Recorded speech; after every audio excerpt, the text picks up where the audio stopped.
They go by different names in different parts of the world, mostly associated with migrants. In Germany, it is called the Turkenkoffer. In the US, the Chinatown Tote. In Guyana, the Guyanese Samsonite.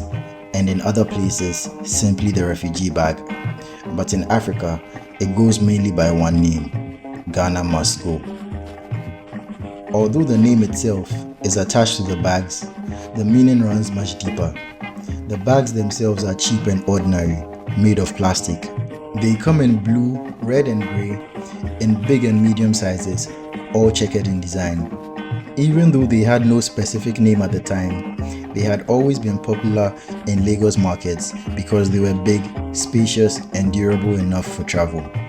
But what many do not know is that they represent a dark period in Ghana and Nigeria's forever intertwined history. The story began in 1958 when Nigeria, a then soon-to-be independent country with a population of 100 million, struck oil. Major oil and gas conglomerates rushed to the country to set up shop and grab their piece of the pie. The oil money was destiny-changing, and there was a great hope that Nigeria could prosper despite the brutal military regimes that blemished that period. In the 1970s, there was an economic boom after oil prices soared worldwide.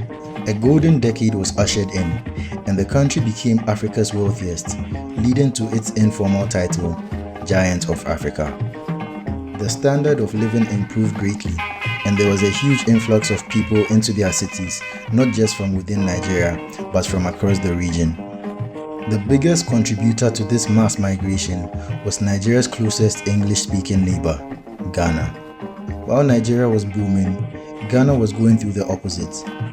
While oil prices were soaring, there was a crash in the price of cocoa, which was one of Ghana's biggest exports.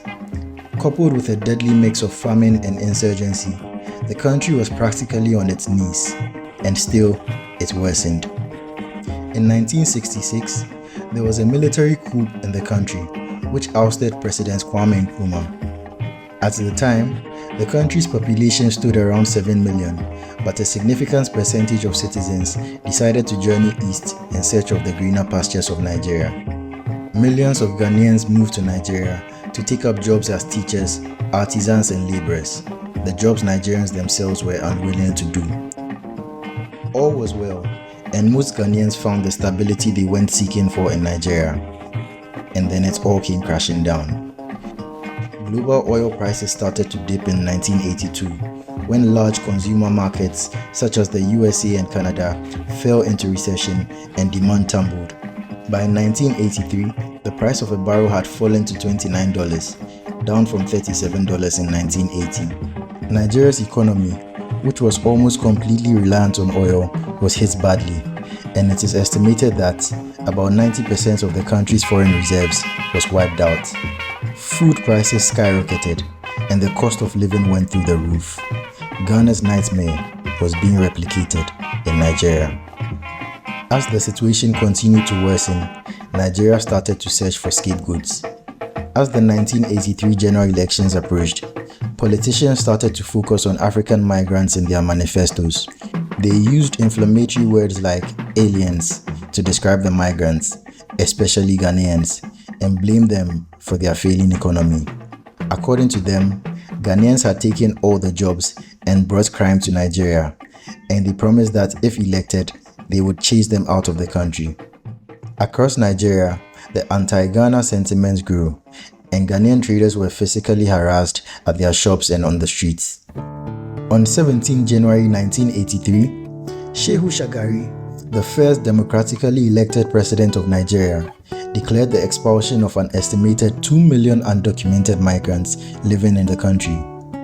Half of those migrants were Ghanaian. He announced that if they don't leave, they should be arrested and tried and sent back to their homes.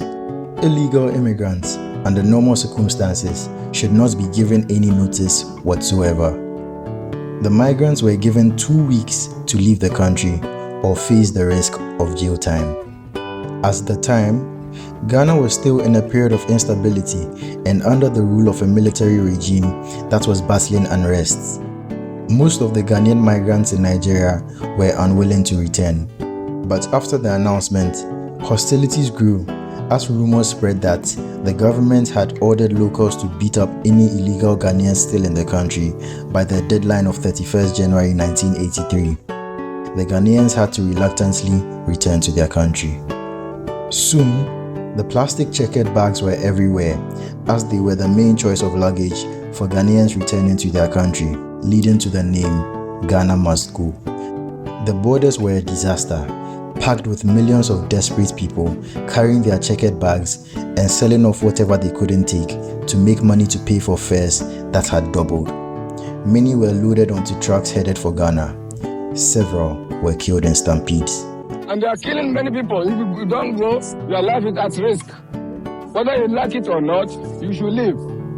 On the other side, Jerry John Rawlings, Ghana's military head of state, had ordered the closure of borders shared with Togo to stifle coup plotters and insurgents.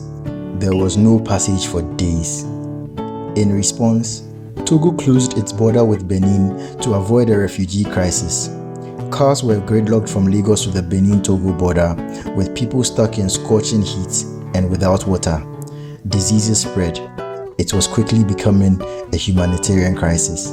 The international community condemned Nigeria's decision to expel foreigners, but for many Nigerians, it was a long overdue and necessary payback.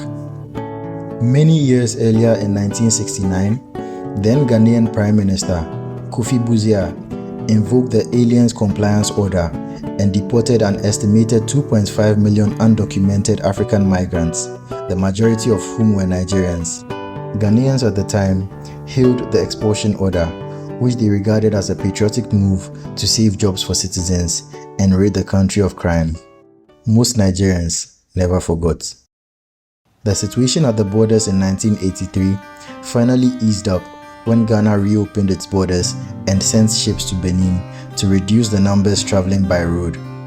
2 years later, Nigeria's military ruler, General Muhammadu Buhari, announced another expulsion, this time of all foreigners, including those who had residence permits. About 700,000 were again forced out. The tit-for-tat expulsions haunted relations between Ghana and Nigeria for many years. They still do.